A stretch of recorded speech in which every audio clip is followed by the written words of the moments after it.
Hello दोस्तों, welcome to our channel sleep journey. ये दास्तां है बॉलीवुड इंडस्ट्री के सबसे बड़े सुपरस्टार राजेश खन्ना उर्फ काका की। राजेश खन्ना का जन्म 29 जनवरी 1942 को पंजाब के अमृतसर में हुआ था। इनका असली नाम जतिन खन्ना था। जब भारत और पाकिस्तान का विभाजन हुआ तब जतिन खन्ना का परिवार अमृतसर आ गए और यहीं पर बस गए। जतिन खन्ना के पिता गरीब थे, जिसके कारण जतिन जी का पालन पोषण करने में दिक्कत आ रही थी। तब उनके ही परिवार के चाचा चुन्नी लाल ने जतिन खन्ना को गोद ले लिया। लीलावती चुन्नी लाल खन्ना ने जतिन खन्ना का बहुत ही अच्छे से पालन पोषण किया। बाद में अपने चाचा के कहने पर जतिन खन्ना ने राजेश खन्ना नाम रख लिया और इसी नाम से पहचान बनी फिल्मी इतिहास में। राजेश खन्ना ने अपनी प्रारंभिक शिक्षा सेंट सेबेस्टियन गोन हाई स्कूल से की और पढ़ाई के ही दौरान इनकी दोस्ती रवि कपूर से हुई, जिसे सदाबहार जितेंद्र के नाम से जानते हैं।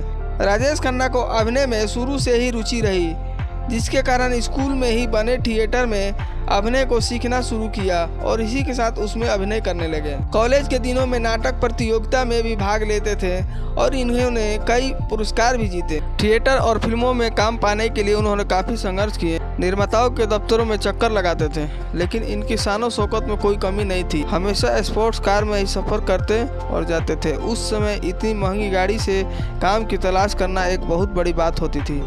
उस दौर के चर्चित हीरो के पास इस तरह की कार नहीं होती थी। वर्ष 1966 में राजेश खन्ना ने अपने 23 साल की उम्र में पहली फिल्म आखिरी खत से फिल्मी कैरियर की शुरुआत की। यह फिल्म 1967 में भारत की ऑक्सर में पहली आधिकारिक एंट्री फिल्म बनी। उसी के बाद जीपी सिपे ने अपने फिल्म राज में साइन किया और इस फिल्म में लीड हीरोइन की भूमिका निभा रही थी उस दौरान की बड़ी स्टार बबीता। और इसी के साथ राजेश खन्ना 3 कामयाब फिल्मों में काम किया। 1969 में आई फिल्म आराधना ने असली पहचान दिलाई राजेश खन्ना को और प्लेटिनम जयंती मनाकर सुपरहिट फिल्म साबित हुई और रातों रात स्टार बना दिया। और इसी के साथ फिल्म जगत के सुपरस्टार का खिताब भी उन्हें मिल गया। वर्ष 1969 से लेकर वर्ष 1972 तक में 15 सुपरहिट फिल्में बनाई और कामयाबी के शिखर पर हैं। इनमें आराधना, इत्तेफाक, दो रास्ते, बंधन, डोली, सफ़र, खामोशी, कटी पतंग, आन मिलो सजना, द ट्रेन, आनंद, सच्चा झूठा, दुश्मन, महबूब की मेहंदी और हाथी मेरे साथी। राजेश खन्ना का स्टारडम इस कदर बढ़ गया था कि निर्माता इनके घर ब्लैंक चेक छोड़ जाया करते थे। मुमताज़ के साथ राजेश खन्ना ने 8 फिल्मों में साथ साथ काम किया और सभी फिल्में हिट रही। उस दौरान दोनों के बीच अच्छी खासी दोस्ती रही और फिल्मों में इनकी जोड़ी बहुत ही ज़्यादा पसंद की जाती थी। राजेश खन्ना ने करीब 7 साल तक बॉलीवुड अभिनेत्री अंजू महेंद्र को डेट किया था। हालांकि साल 1972 में दोनों का ब्रेकअप हो गया था। अंजू महेंद्र से ब्रेकअप के बाद राजेश खन्ना ने नई नवेली हीरोइन डिम्पल कपाड़िया से शादी कर ली। साल 1973 में राजेश खन्ना और डिम्पल कपाड़िया की शादी हुई थी। उस समय राजेश खन्ना की उम्र 32 साल जबकि डिम्पल कपाड़िया की उम्र महज 17 साल थी। राजेश खन्ना ने डिम्पल से उनकी पहले फिल्म बॉबी के रिलीज होने से 8 महीने पहले शादी की थी। राजेश खन्ना और डिम्पल कपाड़िया की 2 बेटियां हुई, जिनका नाम ट्विंकल खन्ना और रिंकी खन्ना। ट्विंकल खन्ना ने बाद में अक्षय कुमार से शादी की थी। साल 1982 में राजेश खन्ना और डिम्पल कपाड़िया एक दूसरे से अलग हो गए थे। हालांकि उन्होंने कभी तलाक नहीं लिया था। राजेश खन्ना ने अपनी फिल्मी करियर में 12 ऐसी फिल्में बनाई जिनमें उनकी भूमिका डबल रोल थी। इनमें राज, आराधना, धर्म और कानून, कुदरत, सच्चा झूठा, हम शकल, हम दोनों, ऊंचे लोग, महबूबा, भोला भाला, दर्द और महाचोर था। राजेश खन्ना को पूरी फिल्म इंडस्ट्री से बहुत प्यार मिला और लोग इन्हें प्यार से काका कहकर बुलाते थे। और उसी दौरान एक कहावत बड़ी प्रसिद्ध हो गई थी, ऊपर आका और नीचे काका की। राजेश खन्ना के प्रति लड़कियों की दीवानगी देखते ही बनती थी।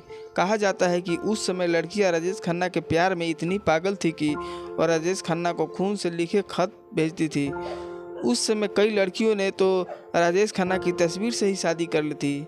यहाँ तक कि लड़कियां राजेश खन्ना की कार को चूम लिया करती थी, जिससे उनकी सफ़ेद कार लिपस्टिक मार्क से लाल हो जाया करती थी। राजेश खन्ना को 3 बार फिल्म फेयर अवार्ड और 4 बार बंगाल फिल्म पैनलिस्ट अवार्ड से सम्मानित किया गया था। साल 2005 में राजेश खन्ना को film fair life time achievement award से सम्मानित किया गया था। राजेश खन्ना को 2013 में मरने के बाद पद्म भूषण अवार्ड से सम्मानित किया गया था। राजेश खन्ना ने अपने करियर के दौरान करीब 180 फिल्मों में काम किया। इनमें से ज़्यादातर फिल्मों में उन्होंने सोलो लीड भूमिका निभाई थी। फिल्मों के अलावा राजेश खन्ना ने राजनीति के क्षेत्र में भी अपने हाथ आजमाए हैं। जब फिल्मों में राजेश खन्ना का दौर खत्म होने लगा तो वो राजनीति में आ गए थे। साल 1991 में राजेश खन्ना ने कांग्रेस के टिकट पर नई दिल्ली से लोकसभा चुनाव लड़ा और जीतकर सांसद भी बने। जैसे ही इनके निधन की खबर मीडिया के द्वारा लोगों को हुई, तब राजेश खन्ना के प्रशंसकों की भारी भीड़ बांद्रा स्थित आशीर्वाद बंगले पर जुटनी शुरू हो गई थी उनके अंतिम दर्शन के लिए। और इनका अंतिम संस्कार विले पार्ले के पवन हंस सौदागिरी में 19 जुलाई को 11:10 पर हुआ, जिसमें 10 लाख से भी ज़्यादा लोग रहे, जिनमें उनकी पत्नी डिम्पल कपाड़िया, बेटी रिंकी खन्ना और दामाद अक्षय कुमार, फिल्म अभिनेता मनोज कुमार, अमिताभ बच्चन तथा उनके पुत्र अभिषेक बच्चन सहित कई फिल्मी और हस्तियाँ शामिल रही। राजेश खन्ना की चिता को उनके दामाद अक्षय कुमार के 9 वर्षीय पुत्र आरव ने दी। दोस्तों, मैं आशा करता हूँ कि आप सभी को ये वीडियो पसंद आया होगा। धन्यवाद।